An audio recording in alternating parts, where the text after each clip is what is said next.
the most famous goal of Chris Billy's life. Is this the moment for Lee Fowler? It is. Take your place in Division 2, Huddersfield Town. Ruby and Steve Simonson's boots now. He's missed. Steve Simonson clears the frame of the goal and collapses in a heap of tears. Huddersfield Town are promoted. Mustafa Schindler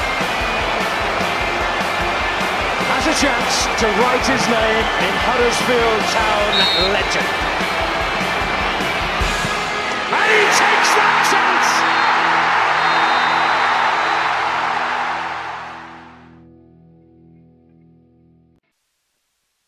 I'm just going to... Welcome to episode 127 of the Andy Takes That Chance podcast, the podcast which provides you with cheap access and leaves you feeling frustrated after 90 minutes of sheer toil. We're back to a solid bank of 4 this week. Our Spanish cohort overlapping down the right-hand side is more Danny Adams than Andy Holdsworth. It's Cesar Cozpilaqueta. And down the other side, a man with a quiet voice on the podcast, hoping that you'll hear him loud and clear. This week, it's John Arna Pozza. And in the middle, you've got a slender and bulk combination, treading as light on his feet as Aaron Hardy. It's Simon Copland, and I'm your host, Matt Shaw. You all right, Giants? How are we doing? Good, mate. Yeah, thanks, Matt. Yeah, very good. Not too bad, mate. Not too bad at all. We're joined by our online 17 people watching online at the moment. If you could let us know if you can hear us loud and clear, that'd be great. And also let us know, has Pozza made a successful return with a pair of headphones? That is what everybody wants to know. Can you hear Pozza? That is what we want to know. So, welcome back, everyone. Before we get going, we'll get into the sponsor. Magic Rock Brewing sponsor this podcast, and we're very grateful that they do so. Check out shop.htfc.com for merchandise that Magic Rock have currently got on the go. And also there as well, if you check out magicrockbrewing.com, and if you want to buy some beers, you can get 10% off with AHTTC 10. Right then, guys, let's move on to the game. Huddersfield Town 1, Swansea 1. Low ticket prices, big momentum, big expectation. How do you think we did, Poz? Overall, I don't think it were as great as what it could have been. First 30 minutes, I thought we were all right. We obviously got off to a great start. Took the goal well. Ben Hamer made a fantastic save from O'Brien just before that, and then we sort of as it went on, we sort of faded from the match, and Swansea got a bit of a foothold, and we just couldn't seem to get going. We couldn't seem to get ball off them, and they once they got into the stride, they were the better side, and we just didn't seem to be able to get going again.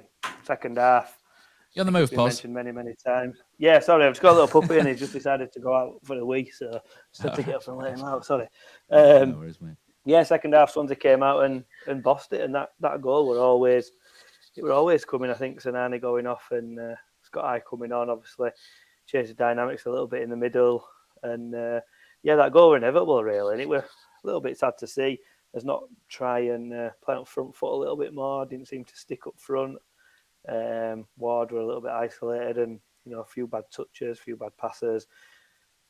Yeah, one of those really frustrating more than all else. I wouldn't say that we played particularly poor. I just thought Swansea were just better than us. Whether or not we had a little bit of tiredness in the squad or what, I don't know. It were going 1-0 up, and then O'Brien with that ball across. Look back and it's just kind of hit Ben Hamer rather than making a save. If that goes in, I think it's 2-0 and it's, game's ours there. But Swansea just seem to grow in confidence, whereas we seem to go the other way. And it always seems to be the case when, we get a lot of fans in. And I don't know if nerves filter on from the crowd onto the pitch. A lot of people there who would probably not been down as regular as what, some others might have been, coming down expecting maybe a little bit too much from people. And, it all feeds onto the pitch and how players perform and stuff like that. So overall, I'd say we're really disappointing. Kosi. Really, more than what else. Cos, Ben Hamer. Hola, buenas. Hola, Ben buenas. Hamer. Say his best game ever at the John Smith Stadium, I think, which is pretty annoying considering he spent 2.5 years with us. But, he was outstanding. We'll talk about Lee Nicholls in a little while as well, who was our man of the match.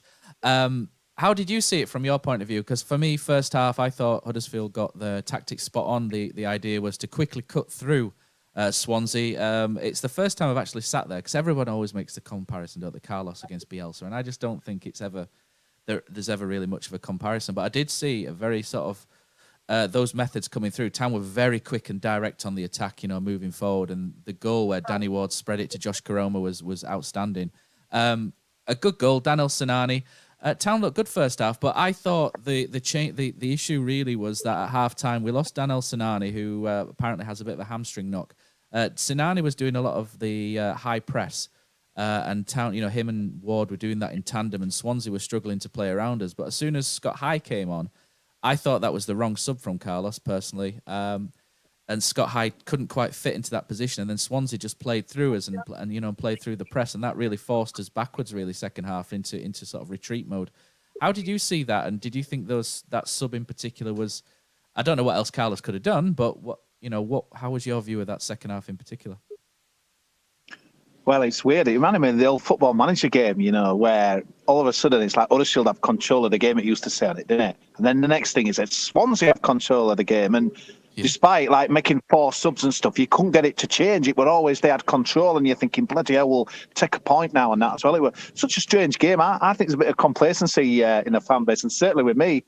Yesterday we won up. They're poor. The 17th. We're all over them. Yeah, we're going to win 2, 3, 4-0 and stuff. And we've got to put it in, haven't you? You've got to put the effort in. And I just thought second half it was incredible. What a turnaround there! I never saw that coming at all. And obviously, Sinani were playing okay, but I wouldn't like to say it was all down to that we just lost total control. And I've got to say it's a good point, guys, because when they scored, I know you could kind of count the Blackpool game and, same with Blackburn as well, when they kind of levelled up and stuff and that as well. You're thinking, and we obviously went down and won it, but I thought there's only one winner when they scored. There were 12 minutes, we were gone, we were done, we had nothing on the bench, no energy in the team, and I was happy to get the point all day long. And to be honest, mate, they should have won easily. That header in injury time, got what the guy's name is, I tweeted it out, but Kyle incredible Joseph, it was who headed it. Incredible miss, mate. Incredible miss. I think, Poz, you must be the other side of that, and you're just like, that's going in. You must have just given it up.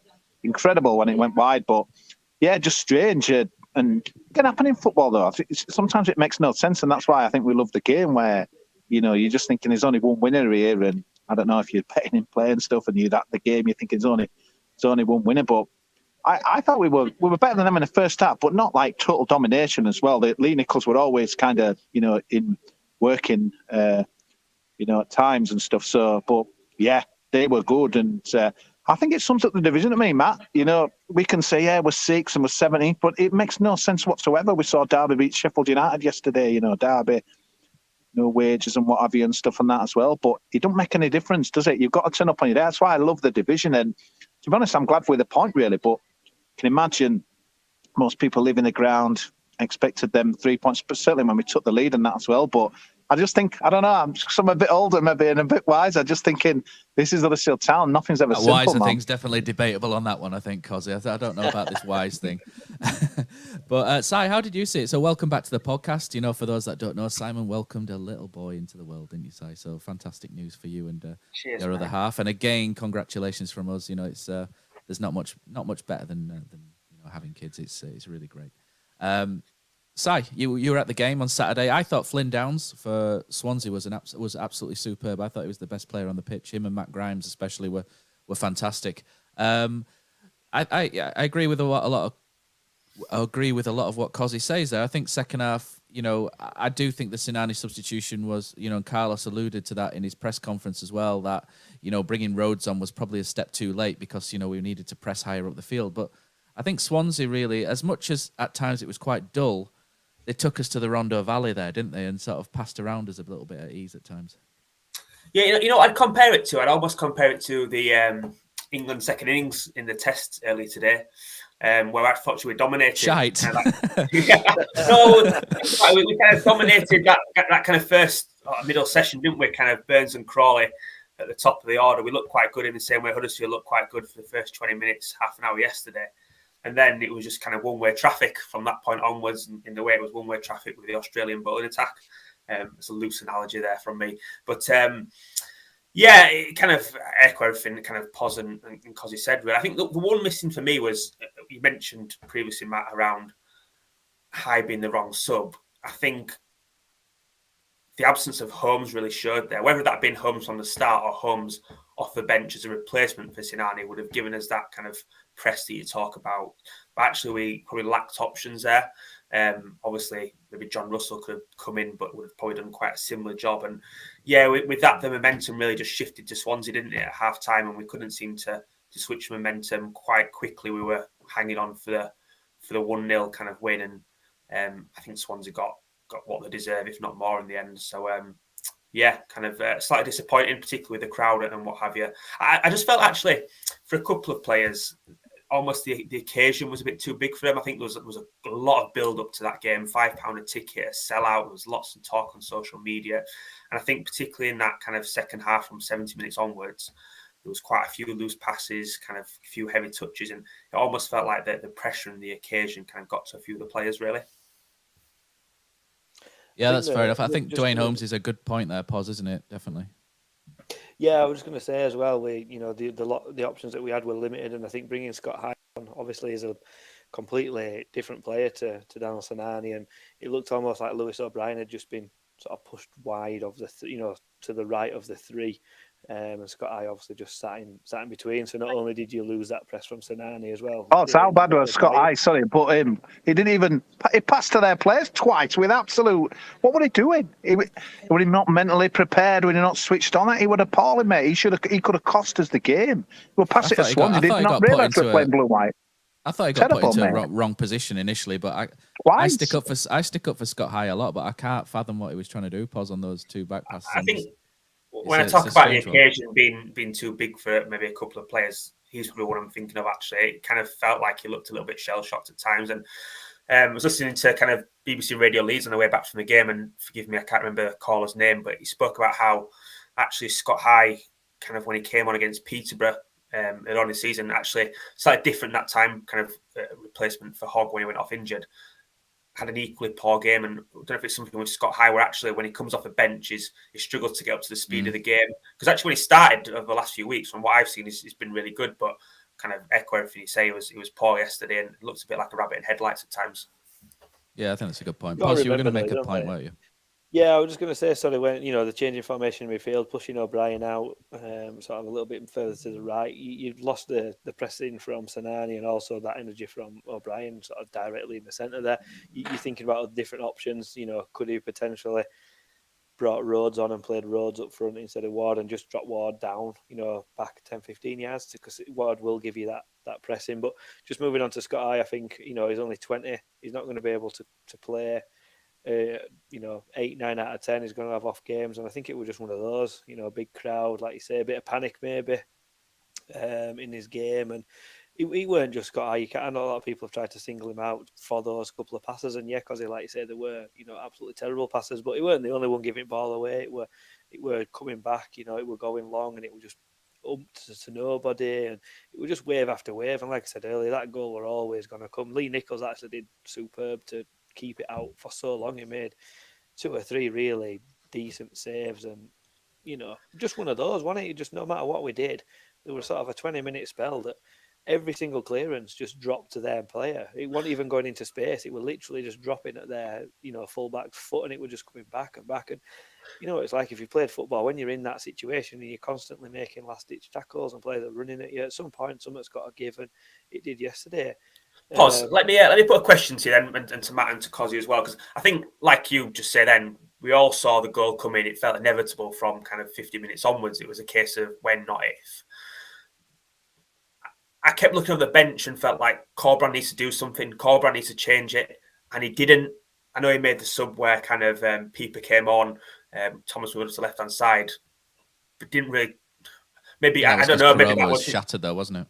Yeah, and maybe I sat here kind of with no real solutions, but I just felt Corbrand should have tried to do something different. He felt like he was going to hold out, but the crowd, the sense in the crowd was that we're not going to hold out here. We're not going to hold out, and I just felt like he needed to try to do something different, whether that be changing shape, changing formation. Would you have brought on?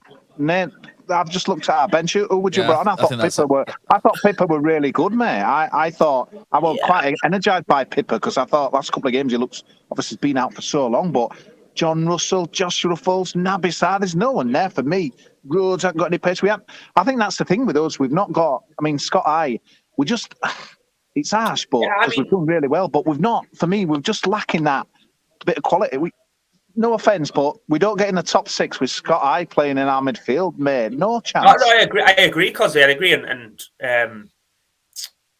yeah, you're right. There's kind of not many attacking options there, and hopefully we'll strengthen the window now that Mipo's gone back to West Ham. But one thing I would say is that when it went to 1-1, Jordan Rhodes came on. We changed the formation. We went to what resembled more of a 4-4-2.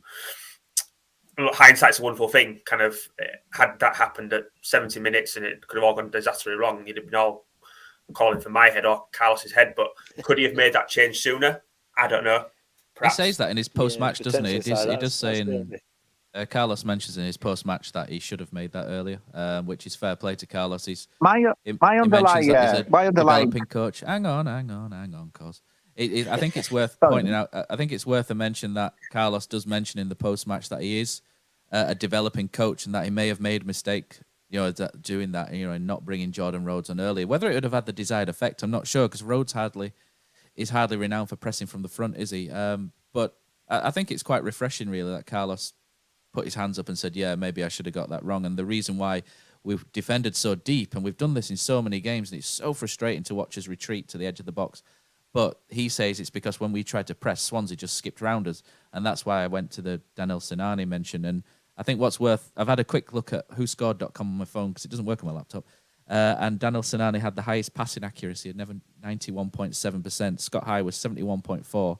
Karoma, Toffolo, and Sorba Thomas were lower. Sorba Thomas is 47.6%, which is quite...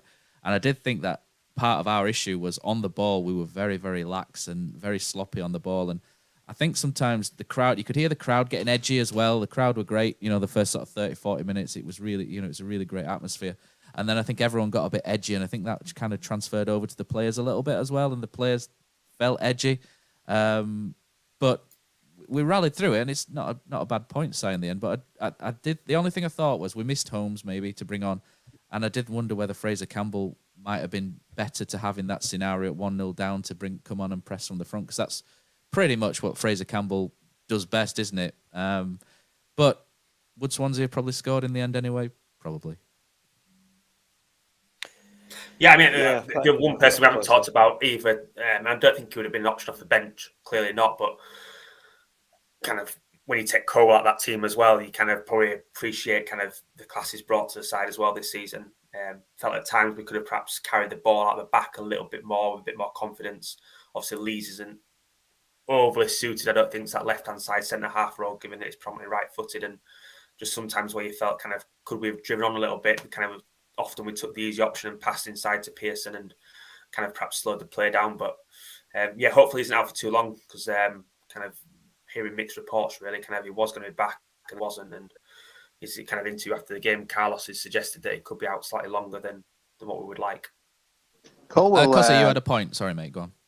Yeah, I think it's just a strange league, mate. And Swansea, I had a few people text me, they're 17th for a reason. That's bollocks. They could easily end up above us by end of the season. I thought they were good. You've got to give them a lot. Good side. They've got to give them a lot of credit. Absolutely. You don't sign Cyrus Christie, mate, if you're just going through the motions. He's a good player, mate. And I just thought fair play to them. They were really, really good. And the trouble is, if you're thinking we're 6th and they're 17th and we should win, you're in the wrong league. I watched Luton and Bournemouth last night. I got back. It's incredible game of football, where Bournemouth threw everything at Luton, come back, and Luton won it at the end.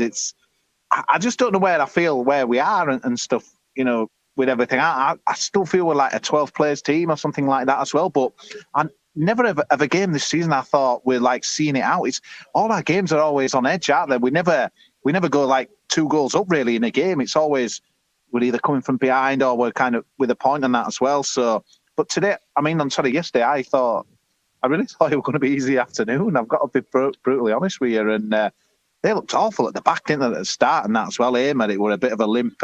He made some good saves, but a bit of a limp paddy, really, wasn't it? Straight back into Sinani's past, but football is just like does it to you and that as well. But it's I don't know. I just think it's to me, it just feels like we've done as much as we can to get where we have, and we're 7th place, which is overachieving and maybe a bit false with a few games in hand the others have got. But it's kind of now we need a bit of reinforcement. We need some help really in that as well, because while I put that tweet out today, and you can look at the bench and the team compared to Watford away 12 months ago, and much better and things like that. So I just feel if we're to be really serious contenders, we need a couple of bits of quality in that as well. I know I've banged on about it for ages, and it's easy to say it when we've not won a game, but we just need someone a bit special, I think, in the centre. We haven't got that. We've just got, O'Brien played all right, I thought, but we haven't got that.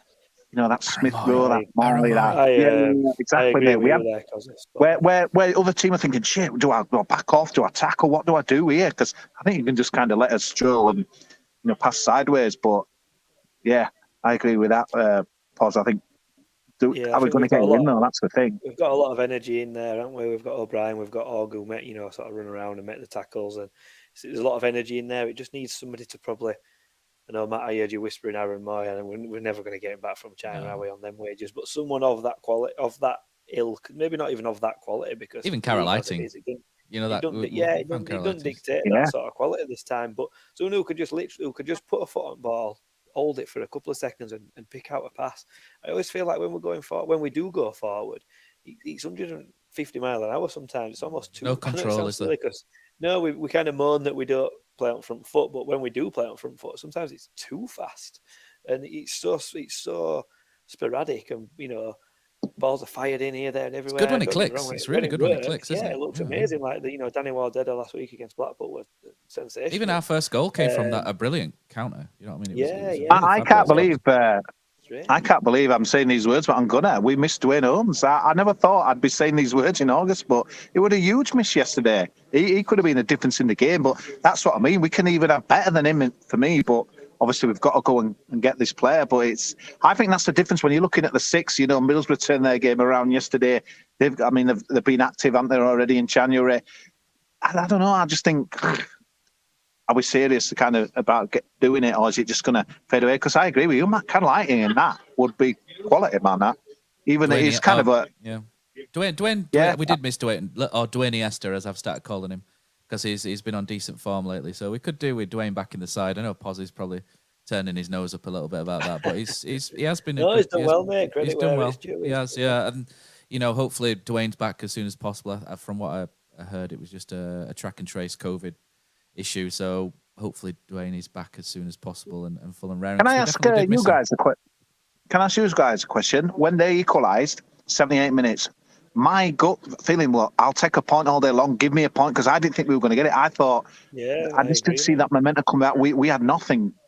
Sometimes you get a game. I thought we turned it round, mate. When they scored, I thought we came back. Then we'd been deep. Yeah, we had a little more. But it was O'Brien, I think. O'Brien and Danny Ward. Were you thinking take your point there, or were you thinking let's try and win it, because there was nothing there to build on for me? Yeah, I just thought let's have a point. I know it's not ambitious, but initially, and then we came at them, and I thought, hang on, we might be able to get. And to be honest, I said to my mate at the time, if we're a serious playoff side under the Wagner era, in that team would have found a way to win that game in the last minute. We did that quite a lot, and we didn't win it, but. I thought it was quite decent that we at least came back into it rather than sat deeper and deeper, which I've seen town teams of the past do. So, I'm not overly upset by the point. I think I was a little bit annoyed at how deep we dropped off, but I think having listened to Carlos and having sort of thought about it and realizing that we did try and press high at points, but Swansea really skipped round us with frightening ease. Flynn Downs, I thought, was just a fantastic player. Matt Grimes, Flynn Downs and Matt Grimes were quality on the day. They were brilliant, mate. But I got people again. I know they've got it in for Carlos, but like, oh, Carlos, so we've dominated pretty much that first half. So Carlos goes in, right, lads, forget it now. Just everything you've done there, just do the total opposite second half. Let's sit back. Let's not.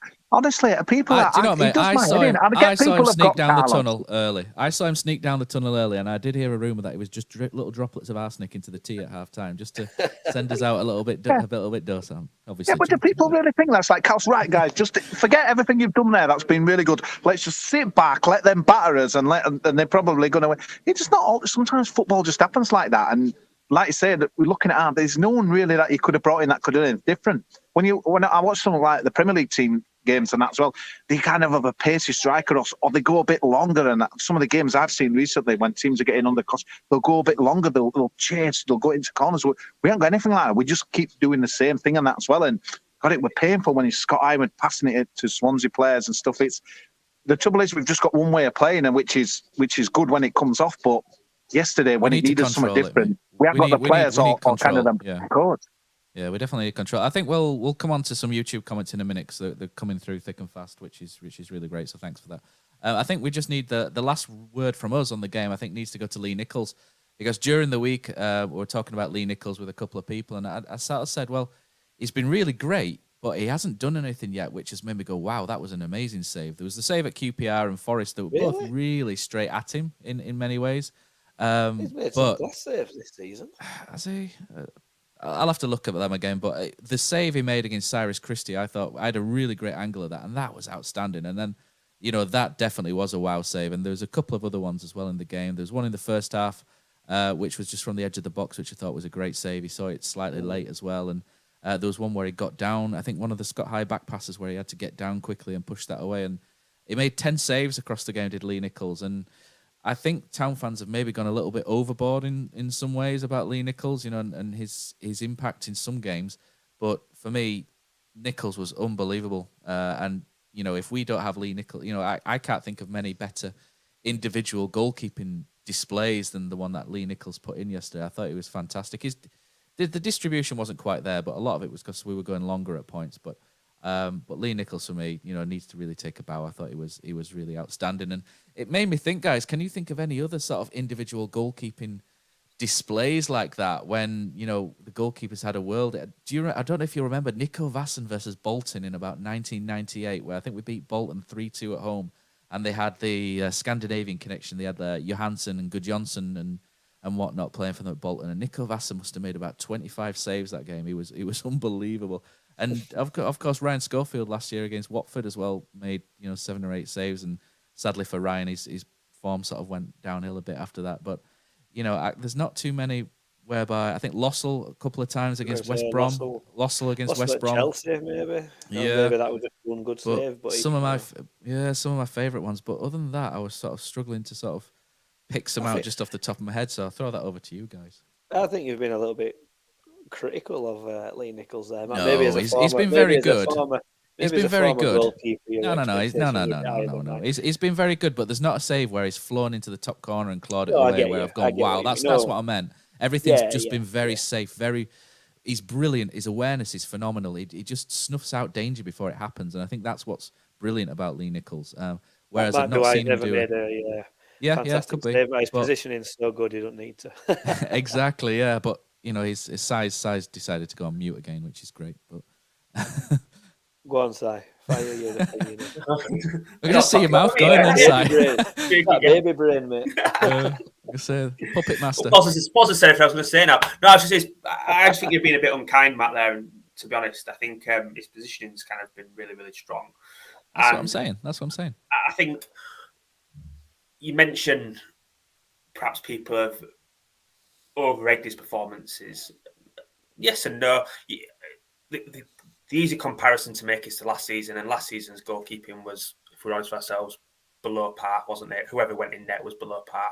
And crikey, I'm thinking of Joe Pereira kind of at Stoke right now. So in that context, he's always going to... It's quite a low bar that's been set. However, for a free signing, I don't think we could ask for any more, could we really? Let's be honest. No, that wasn't the point. The point was that he'd not flown into the top corner and pulled one out where you thought, that was amazing. Everything else was really good. I think you might have. I don't know if you've got the wrong end of the stick from that. What I meant was he's been brilliant. I just disagree with you, Matt. That's fine. That's fine. But what I'm saying is we saw that with those 2 saves, didn't we? 2 or 3 saves. I thought they were really good. Rather than just being solid, he actually coupled that with the saves anyway.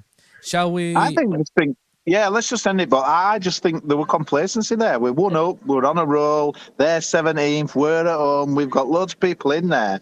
And it's going to happen naturally. Not in this championship, mate. There's some ridiculous results. I just think, sometimes I think we just got a bit wary. I mean, like Reading as well. They were 1-up against Middlesbrough till late on when what's that guy's name? He were at Huddersfield. They were absolutely and scored the winner. But it's like the division just brings up stories like this. I just think complacency, man. Just don't ever put it into your minds. Just think that we've got to do it. I just think the team on the back of Burnley and that as well, just like was, we've done the job and Q on the rack, and yeah, we should have lost. Really, I thought it was a good point.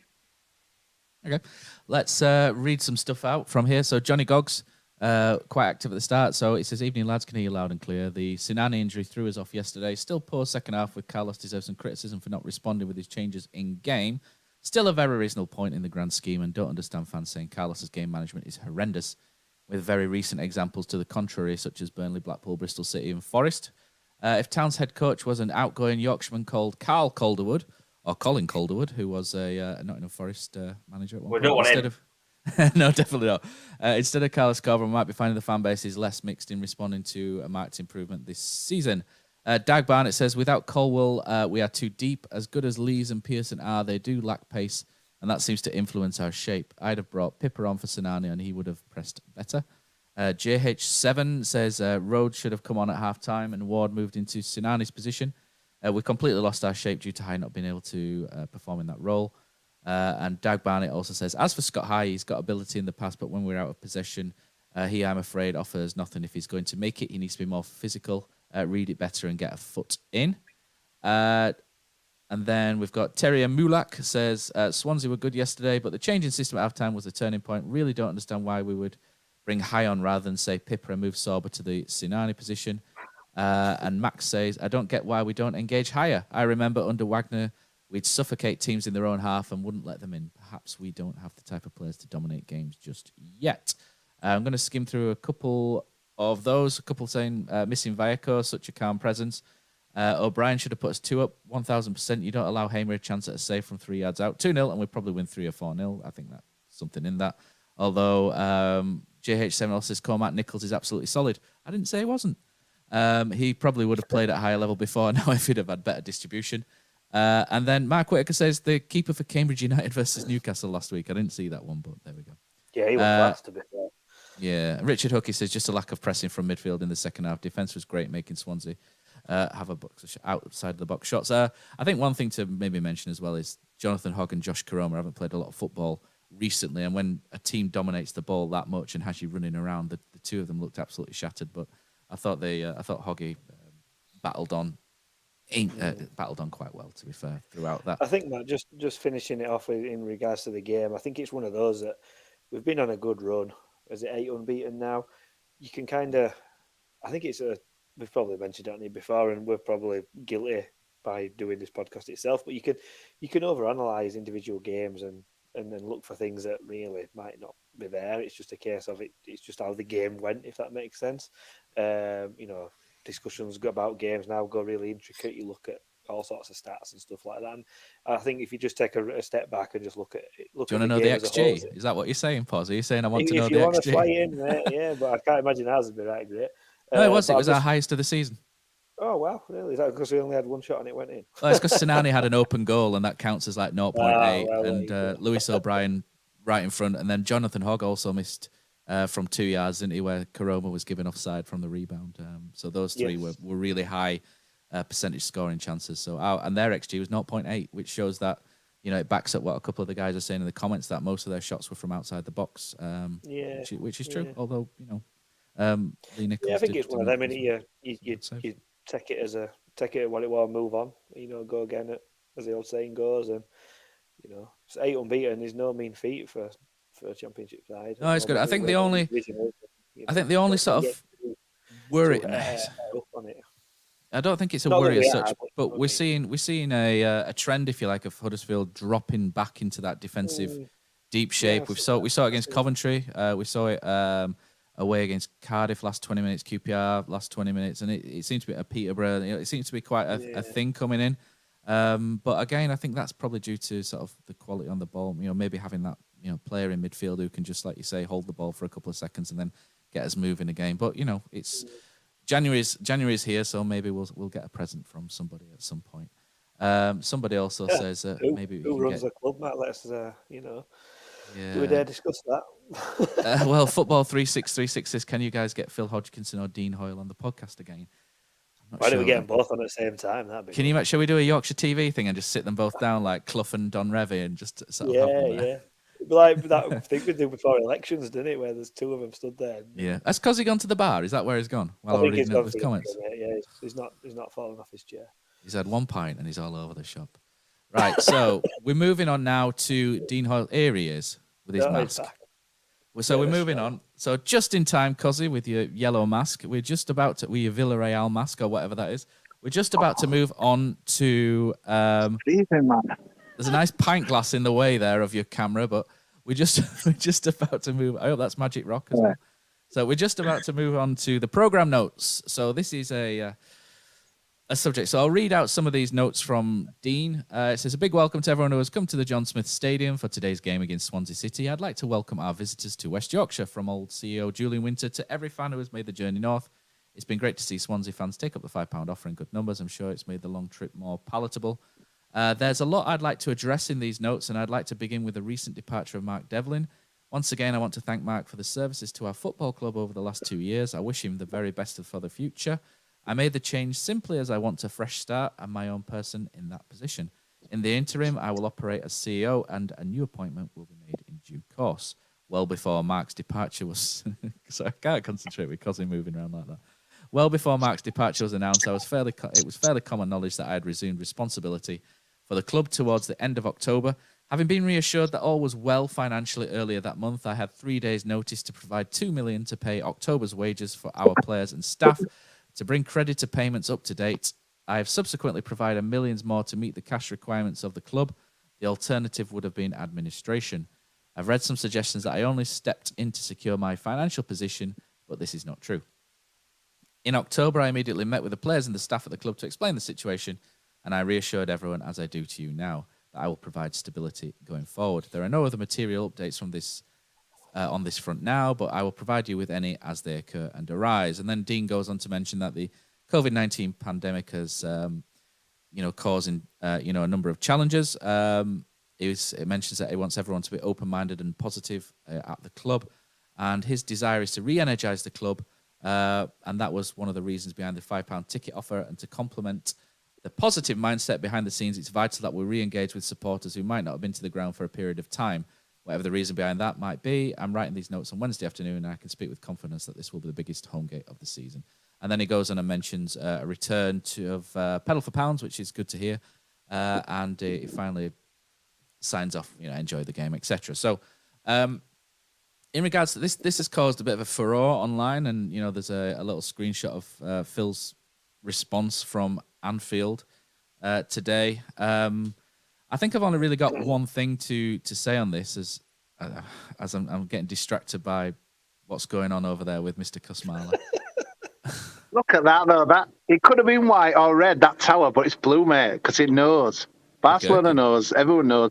Blue, that's what it's all about, man. Blue is the colour.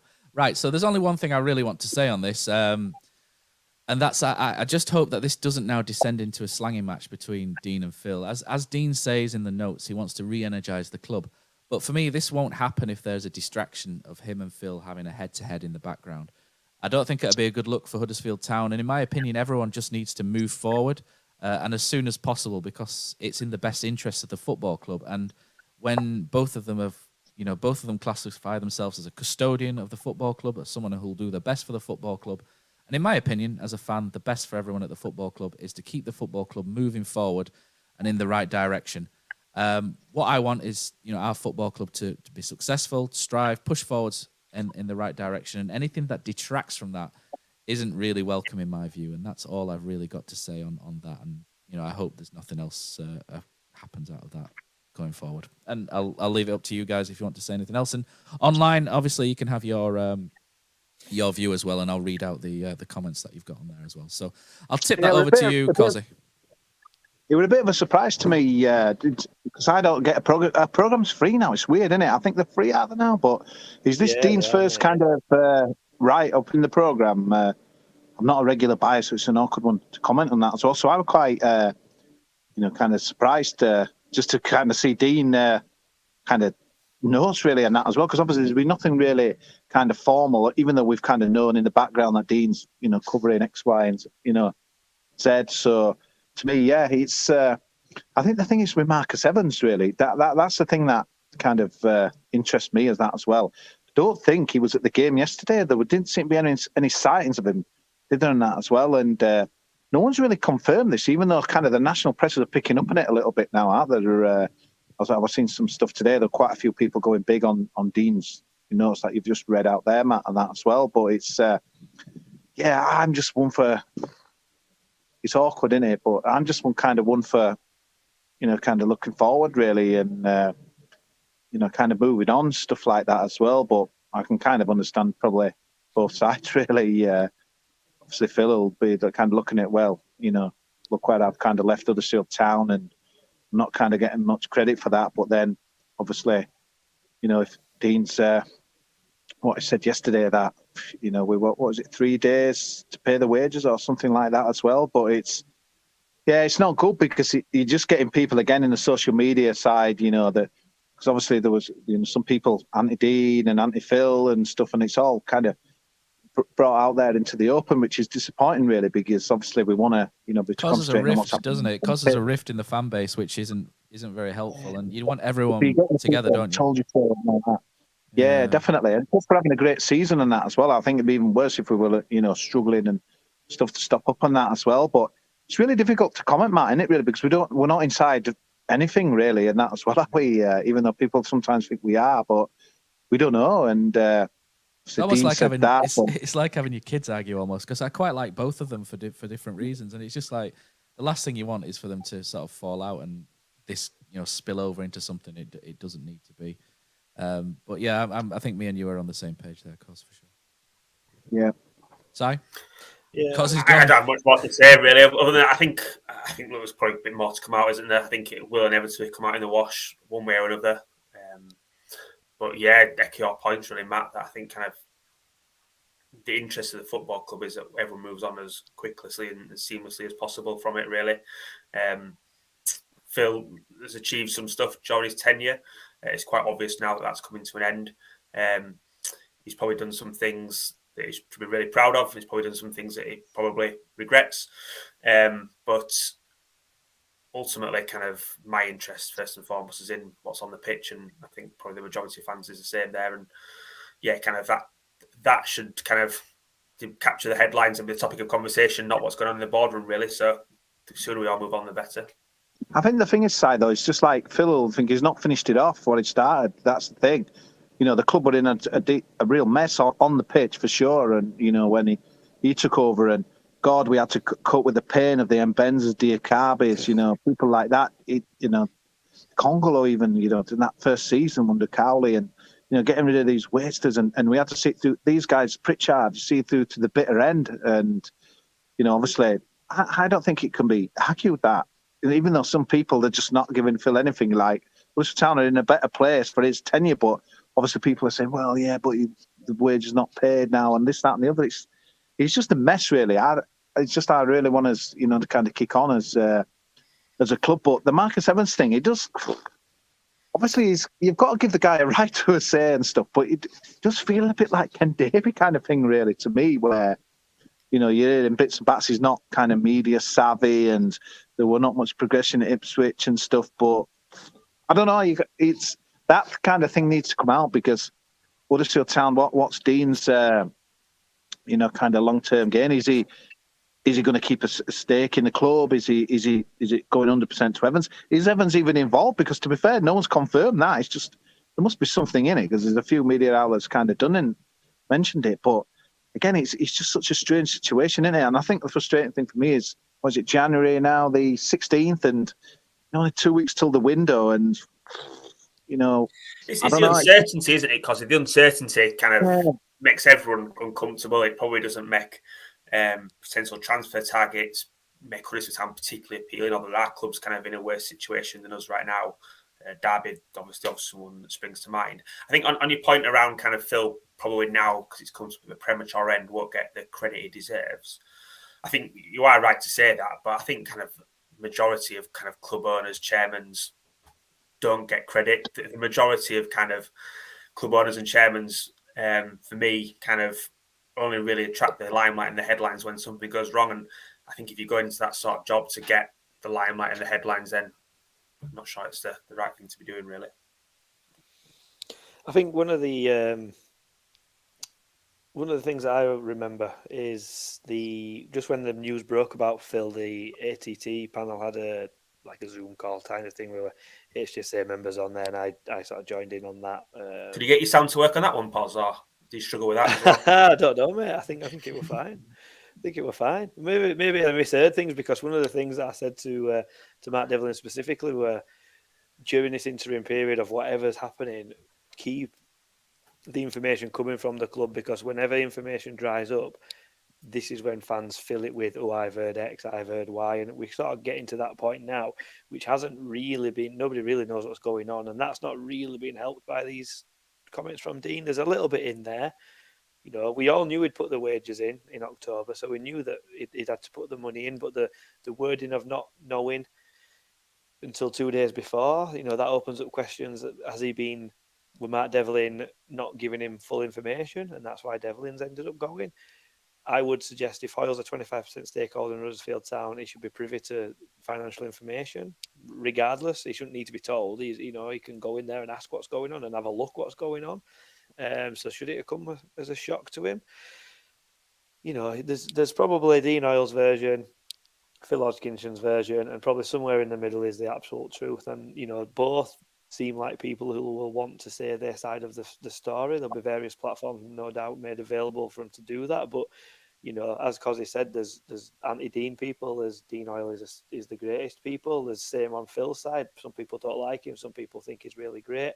And, you know, he's never going to get put to bed until there's a line drawn under it somewhere, whether that's a new owner or, you know, someone else comes in and we just move on from it, or this public tit for tat thing don't sit well with me. And I fully agree with Matt. All it's going to do is cause problems. The old hashtag Terrier Spirit thing started coming back through, and there's been a lot of talk of togetherness at the moment. And I just think that little bit of information that were there didn't really need to be put in there.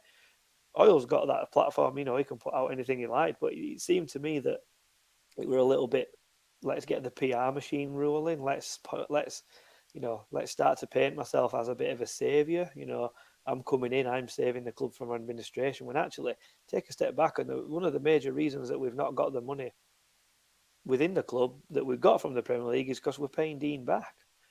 Absolutely no problem with paying him back whatsoever. I've said that many, many times. That's his money. He's decided to put that money in. The club are in a position to pay him back. He can come take that back. You know, that's fine. He's restructured payments so we can pay him back and everything like that. You know, he's been really good in that respect. But then now to come in and be like, you know, oh, I've saved the club again. Well, hang on a minute. If you'd have taken your payments back a little bit slower, maybe we wouldn't have got into this position. You know, there's loads of little things that you can look at it. And it just seemed to me that, you know, a bit of an analogy that I saw online where, you know, Dean set the house on fire and then turned up with a fire engine to put it out, and he's now the hero. Well, hang on a minute. Let's journey back and see why we're in this situation to start with. It'll never get fully explained. I don't think we'll ever know the full truth. Do we need the full truth as fans? You know, many years ago, would you even care about all this sort of stuff? Like you say, Si, large percentage of the fans just like to see what's going on the pitch. It seems a very modern thing that we like to know the ins and outs of who's owning us, who's putting the money in, who owns this, you know, X, Y, and Z, who's got the shares and all that sort of stuff. And, you know, ultimately what happens on the pitch is the most important thing. And if this situation detracts from that, as Matt rightly says, it can quite easily do that. Will players want to come, you know, in a club where all this is going on? Players at the club, will they want to stay? Agents, will they still, you know, start getting people to stay clear? Managers don't want to get involved in all this sort of stuff as well. It can really hinder, you know, progress on the pitch. And we've actually got to a point this season where we are progressing. You know, look at us. We're playing. We're in 16th of January and we're knocking on the door of a playoff spot. This should be the time where everybody's coming together. The club, the fans, the players, everybody involved in Huddersfield Town should be coming together. And that little bit of information there from Dean, it just seemed to split everybody. Look on social media, people are sniping at each other again. You know, people are arguing, oh, he did a good job. No, he didn't do a good job. Dean's going to get rid of Carlos. No, we shouldn't get rid of Carlos. All that has just been thrown into the mix at a time where really we're wanting everybody to come together and start singing from the same hymn sheet. And, you know, it's one of those. He's not daft as Dean. He's always been great at knowing when to talk, when knowing not to talk. And you know, personally speaking, I think he's made a bit of a boo-boo putting that in without anyone really expecting it. As Kosi says, it's a bit of a shock, and it would have shocked to me I didn't read it at the match. I heard it when I got home, and I've subsequently had a look and stuff like that. And I think we're really a bit ill-timed. Again, your mind starts whirring, doesn't it? Let's fill the ground. Let's get it as full as possible. Let me get this message to as many people as I can in one fell swoop. And like I say, it's not daft, Dean. You don't make that sort of money by being, a nice guy and stuff like that. But I just think that the timing of it is all a bit wrong. And then Phil's come back with his Instagram and Facebook post. And is it really needed? Come on, guys. You're both grown men. You both claim to be Huddersfield Town fans. Get in a room, sort it out, draw a line under it, do what charity needs to be boxing done. match. Is that where you're going with that? Zorb football, I think somebody said at half time in the centre circle. Zorb, one of those Zorb ones. Yeah, that'd be great one. Look, I think you know what I mean, though? Get the line drawn under it, move on, and let's get back to football. Yeah, I agree. I think the only thing that I would maybe say on that is the written word can always be misconstrued or can be taken out of context a lot better than. We saw Dean at Canalside Q&As, and Dean held court and told everything like it was time and time again. And we were all very grateful for the way Dean did that. It was fantastic what he used to do. He used to come down, talk to anyone, answer any questions, even came to my house, and answered whatever questions we had to throw at him, and, we're all incredibly grateful for that. And I think sometimes maybe if it had come across audio, you'd have heard maybe you'd have heard it differently to how you see it. Maybe that's where I'm going with that one. But it is what it is now, and hopefully we can all move on to that. And we'll move on to online, unless Kosi's got something just to... No, he's opening his mouth for the pint, not to speak, so we'll go. So we're going to move on to what people are saying online. I tell you, I've got a laugh here, but I'm on this rooftop bar, and I'm thinking it's absolutely freezing here. Honestly, I put about 8 layers on. I didn't realise there wasn't a roof on it. I know it should do, but I've just looked up and I can see stars and stuff. There isn't a roof on it. No wonder it's freezing. It's. How many pints have you had? Yeah, coffee, man. It's a swimming pool. What confused me, there's a swimming pool just up there, and I'm thinking, okay. Man. Look, they've got a kaleidoscope roof. Anyway, carry on, Matt. The roof is on fire. Okay, let's go to what we're saying online. And obviously, I think with some of this, we might have to be careful with some of the stuff that we'll read out. So please don't be offended if you've put something and I don't read it out. Bez says, I struggle to believe that a businessman like Hoyle and a minority owner doesn't have access to the accounts, and to say he was only given a couple of days' notice to bail the club out beggars belief. I don't know. That might be one of the things that might have been misread. It was close together, and I don't know if they were hand in hand specifically, but I'm sure he'll explain. JH7 said, I heard a lot of negativity towards Dean at the game yesterday in and around where I sit and in the pub before and afterwards. Dag Barnett says, it's in danger of becoming ever more divisive, but the truth is, as fans, we don't really know what has gone on. Phil and Dean have both done good things. This seems to be as much personal as operational. I think maybe that could be the case. JH7, unfortunately, Pure was in some trouble before COVID. That isn't speculation either. Dean will have known this for some time, not a last-minute thing. Dag says again, whatever we need, a clear plan and a structure for a stable future. If Evans is interested, what does he make of such bickering? And JH7 says, bang on, Poz, and parachute money.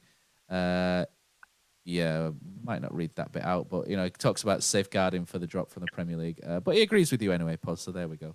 I haven't quite read that out just in case it gets us into trouble. And then Bez says, haven't seen... Can I just clarify, Matt, that what he said, that one, what I was suggesting were happening? I know nobody else knows what I'm talking about. No, I'm not. That weren't what I would get. Yeah, I just know that some people do listen to the podcast, and we might have to be careful with things that we say. I've seen a few things posted on social media, which, if either Dean or Phil were that way inclined, could, potentially send a lawyer their way. So, I'm not going to have that for us. But at the end of the day, we just want what's best for the club, and we like Dean, we liked Phil when we spoke to him. Let's just sort it out, lads, and let's move on for the betterment of Huddersfield Town. And I think that's pretty much what everyone says. So we'll move on nicely from that, and we'll wish both men the best. Right, so January window is here. We're sort of midway through it. Not a lot happening in terms of incomings for Huddersfield Town. We were linked with Oxford midfielder Mark Sykes. Whether there's any truth in that, we are unsure. Kean Harratt continues to light up Port Vale, doesn't he? 2-2 for Kean Harratt. An absolutely fantastic strike from the young man, which follows a really good header. So, a right foot goal next time, and Kean's got the the magic 3, hasn't he? One thing, Kosi, as you freeze yourself to death there, Romani Edmonds-Green signed a new deal on his birthday as well. Possibly the heir to Levi Colwell's place in the side. Good move. I think so. Yeah, definitely, mate. I think baptism of fire last season and learned quickly on the job. Obviously, I remember that Bournemouth game where we were kind of torn apart, and that's one. There were quite a few, games where I suppose let's say the getting his development and stuff as well, and obviously done really well down there and that as well. And Romani Critchlow as well. Kind of move on to him. He's gone from Swindon to Plymouth. I don't think he's gone down too well in Swindon, has it? But for me, obviously, I think Lee Bromby, I was kind of quoted it. I think it's just a divisional thing, really. Just, put another level for us and let's see how he does on that as well. So it's great. I think they had obviously had a little taste of, last season and stuff, and a bit frustrated a little bit with Critchlow. I think, remember that Forest game, but obviously didn't get much of a chance after that as well. But it can only be good for Huddersfield Town and that as well. And again, I go back to that thing I posted today on Twitter that the team and the substitutes compared to 12 months ago and that as well, we're in a such stronger place and that as well. It's really good. And who knows? It'd be interesting next year, won't it? Obviously, Levi Colwell, I'd love him to have another year with us, but I can't see it. And you would think that Romani will come in and maybe take that position and that as well, and obviously be the benefit for season there. So it's good, mate. When people like you and want you, you can only be positive in that as well. So yeah, really chuffed. And I think it's difficult, isn't it? Because people were judging so quick on the last season, but he were up against top players in Bournemouth and that as well. You've got stuff that were going on down there. But yeah, no, really pleased, and hopefully they'll get a go at Town and that as well. But even if not, I'm sure you can sell him on for some money and that as well. But yeah, it was his birthday, wasn't it? And he gets to sign a new contract extension. That's what you call an happy birthday, I think. Happy birthday, Romani Edmonds-Green. Romani Critchlow, like Kosi alluded to there, Poz, had a little spell with Swindon. I think he's not played much in the last 8 or 9 games due to COVID and a knock, I think. Good move, moving to Plymouth. Apparently he's done very well at Swindon. Swindon fans weren't happy at all that, he had been recalled. And Plymouth seems a good move. And, obviously he's scored against them in the FA Cup last year. Another one, left side ball playing centre back, they're both coming to a make or break age, really, out there. They're both, I think, be 23 by the end of the season, the pair of them, 22, 23. So, they're just coming up to an age now whereby they probably need to start knocking, aren't they, Poz? Yeah, I think it's sensible getting him back, getting him playing at a higher level. It made me laugh because I think I following it on Twitter and they recalled him and everyone was like, oh no, that means Colville's going to be injured, out for the rest of the season. And about 10 minutes later, we were like, oh no, he's going to Plymouth. Don't really know why they needed to do it in 2 separate things, but anyway, probably got a few more interactions with club account or for analytical purposes or whatever. But yeah, I think getting these young lads out on loan and playing, I think, in regards to Kean Harratt, I've originally thought, does that mean there's going to be an opportunity to bring a striker in? And then I listened to Carlos's comments where he were sort of debating between Fraser Campbell and Jordan Rose on bench, saying that we play one up front, there's only room for one on the bench. So if it's not going to be Kieran Harratt or likely to be him, then it makes massive sense for him to go out on loan. And 2-2, I think it is at Port Vale. So no better start to his life as a first team footballer than that, and he'll just do him well. Having half a season there, and then you start to look and think, Fraser Campbell, I believe, is out of contract at the end of this year. Kean Harratt fills that space quite nicely.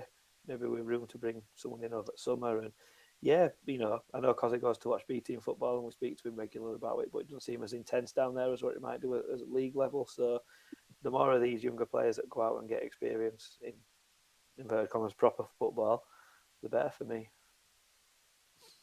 Very good, yeah. So potentially we could see them back. There's a couple of questions come through on here from Bez 5678. He said, "Will Romani Edmonds-Green take Colwell's position?"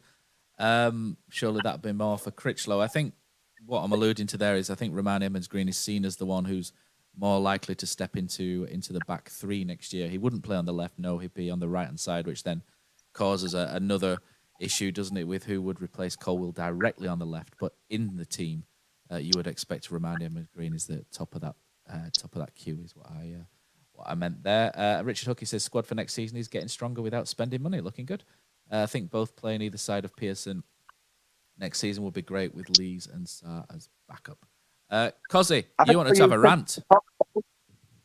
Yeah, we're going to in a sec, but I think Poz, you sent a message to me, and again, deep down, I don't want to diss it, but deep down, I don't think we are a playoff team. But you don't want it just to fade away a bit like last season, Poz. When it was just a disaster when it got to March, and you were putting your cushion over your eyes when you were watching them games on iFollow and stuff. And I think it's so important that, God, we haven't even lost, to be fair, and it's like the end of the world. But yeah, if we're being brutally honest, we're not ready, I don't think, to kind of crash them playoffs. But I just think we need to, look at kind of the positive of last season, where we were and where we are now and stuff like that as well, and get the ownership, sorted and that as well. And maybe, kind of tie, Thomas down a little bit and O'Brien. Hopefully we can keep him in the summer.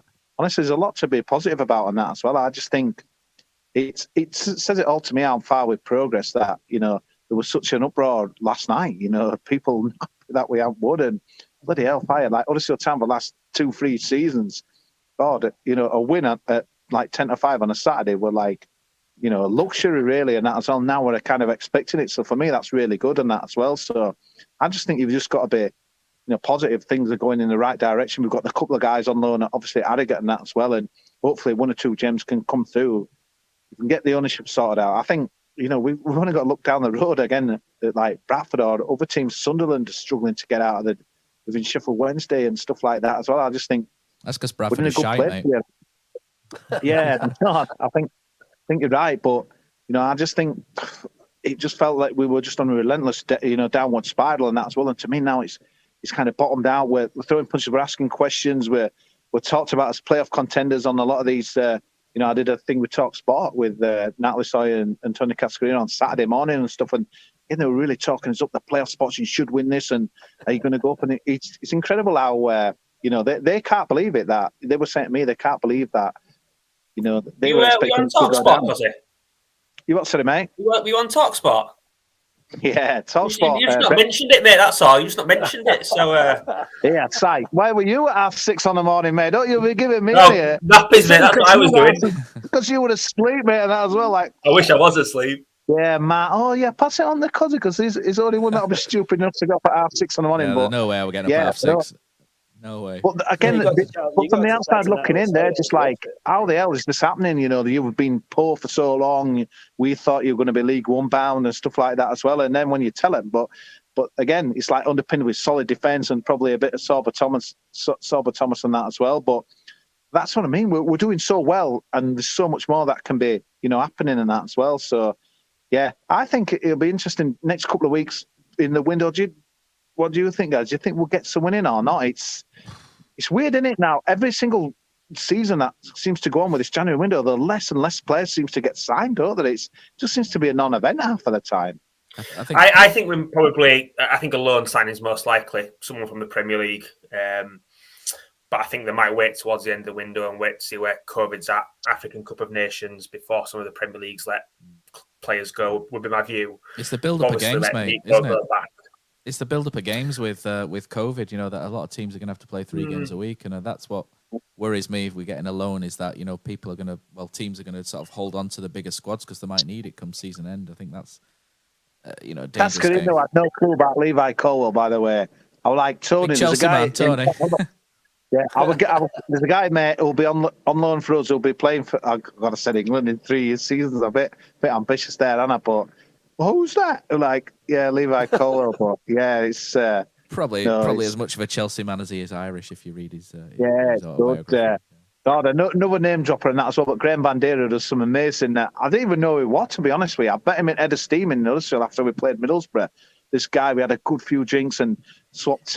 You know what you do now? Swapped Twitter handles and stuff. And he's a cartoonist for the Yorkshire Post. But he said to me, he says, "I'll see you in May at Wembley, Middlesbrough playoff final and stuff." And he still said it last night, And that's because obviously Borough are flying at the moment and that as well. But it's, I think it's what I really like about it is it's great that others are taking notice of us and that as well, which to me just proves that, sometimes we're on a downer with this club and we get down in the dumps, but other people are looking from the outside thinking, Huddersfield Town are doing really well. And that's, and I don't want to go over all ground, but that's where it's kind of the, Carlos has done a good job, but obviously some people think they should be doing better and this, that, and the other. But it's, honestly, 16th of Jan, like you said, Poz, to be where we are now, it's honestly, it's beyond his wildest dreams, really. But like you said, we just don't want it to bottom out and that as well. And then all of a sudden we slide down because it could easily happen. Like we finished 17th, 18th, and it's flat on that as well. So, no, we need to keep our foot the accelerator button, man. That's it for all I've got. Because you wanted to have a rant about COVID, didn't you? But I think that's all I've got on my agenda this week. So if you want to take it away. It's ridiculous, isn't it? And that's all. You know what? If I were a youth player like at one of these clubs and that as well, it's a disgrace, isn't it, really? I mean, that Arsenal thing just takes the piss. And it's like, if you're a young player, it's almost like the kind of the people in the clubs are saying, look, we don't trust you to play for our club and that as well. It's disgusting. If I were a young player there and just thinking, wow, I could get a chance here because there's a few people out and that as well. And it's like, oh no, we're not, we haven't got as many players in there and that as well. It's a joke. And honestly, like, obviously I'm in Spain, but there's no way games are getting called off here, man. They're playing with whatever, if even it's like C team and stuff like that as well. Guys are getting drafted in and, it's the same in Germany. I think Bayern Munich had a 16-year-old playing the other day and that as well. And it's just a joke. And it would obviously going to happen and that as well, that teams were going to, use it for their benefit and that as well. Like Arsenal played on Thursday night and all of a sudden, they can't get a team out on Sunday and stuff. And honestly, Si, what's the point of having this like 50-man squads and that as well if these guys aren't getting in and that as well? And I just think because we've played pretty much through the pandemic and that as well, and we've been kind of lucky, really, haven't we? We haven't had two things on the Arsenal one particularly. Two things on the Arsenal one for me. One, they've cited the African Cup of Nations as a reason why they can't get a team out. Fucking hell, no one saw that coming, did they? That's been kind of the plan for God knows how long. Do you know what I mean? Well, plan for it. Second one, let Ainsley Maitland-Niles go out on loan earlier last week. Do you know what I mean? Let him ship off to Roma. Well, then you've only got yourselves to blame. Get him playing. Didn't they have the 23 game as well on Friday night, just after the trying to get that game pulled off on that as well? But what's the point of you're almost like just saying these other, these development teams, we don't trust you and that as well. Must be good. It's like any people who goes into work tomorrow, you always want to dream big. You always want to think you've got a chance to progress up your ladder and that as well. And it's like, you're basically saying to these guys, look, we don't think you're good enough to wear the shirt and that as well. We want our game called off on that as well. And I get like one or two key names to play, but you might come across a gem on that as well. It really gets my head. Does my head in. I know Gary Neville's on it big at the moment and stuff like that as well, but I can't believe the Premier League buckled and cancelled that game today at the Emirates, I think it was, on that as well. It's just bollocks on that as well. And, it's... Under the same context, mate, we could have had 3 months of last season called off with the amount of injuries that we had. It's a farce how clubs are citing injuries, and there's a club up the road that none of us have particularly much fondness for, got a game called off because of injuries, and they had a few staff people had COVID. It's like, come off it. There should be a very clear. Well, very close, but there should be a very clear mandate of X amount of players have COVID. You get it called off. Injuries should never, ever, ever come into it. Teams have had to play through injuries. Do you remember Middlesbrough when they had to call a game off in the 90s through injuries? They had 2 points deducted and they got relegated. It's just an absolute joke now where people are going, actually, do you know what? We haven't got our best team available this week. Let's get it called off, and it's bullshit. Listen. I had to play with 10 men today, under 13s, Huddersfield Junior Football League. No games called off there. It's good enough for us. It's good enough for Premier League. I agree with Si. Get it played. These clubs are quite happy to play number 97 in FA Cup, aren't they? So what's wrong with playing him in Premier League? If it's good enough for one competition, it's good enough for other. You can't have nearly 100 players on books. And I know they have registered squads in Premier League and all that sort of stuff, but yeah, look at Liverpool, man. It all false positives. There's someone been going around with Coca-Cola and dropping it on, It's lemon, isn't it? It's the old lemon juice on the lemon, LFT. Water, I think you believe some what about the African Nations Cup? What about that dude blowing up 5 minutes and then doing it again? And, honestly, I know we're going out of tangent here, but it's, honestly, what a weird stage January. It just feels really weird and that as well. Before we go, we talked about it last week and we said, club, please, £10 for Huddersfield Town v Barnsley. Because honestly, 15, I know it's only 5, but loads of people are not 15 and not coming.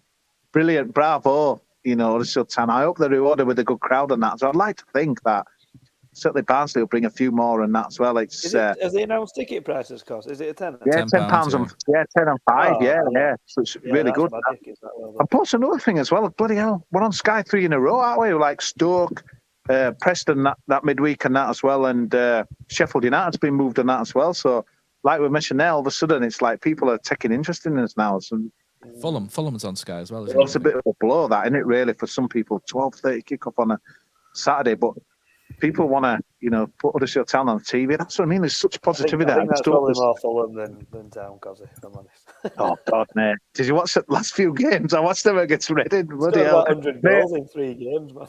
When we're playing Fulham, mate, I'll be watching like this. And like that. But yeah, you never know. Last time we were down there, we're quality. Remember that? Smith Rowe were on fire. We were 3 down, won it 3-2, and I thought we were going to kind of come back on that as well. It's, the division's taking shape now, Poz. It took a while, hasn't it? But like Fulham are on fire. Bournemouth were all over the shop, but West Brom, Middlesbrough are mounting a charge. I think Stoke looked good today, but crap. But it's if we're being honest, we're a long shot, but we're enjoying ourselves just like punching that way. Definitely be interesting. I think that's it. I think we'll probably go before Kosi hits the roof. And, thanks to everybody who's joined us online. Thanks for your comments. JH7's finished it by saying, generally thinks a couple of signings could cement a place in the top 6. Seems a strange thing to say after the last couple of years. But this league is bizarre this season. Anything could happen, and amen to that. So thanks to everybody for listening. Thanks to Magic Rock for sponsoring. And the podcast will be out in the usual places in about an hour's time.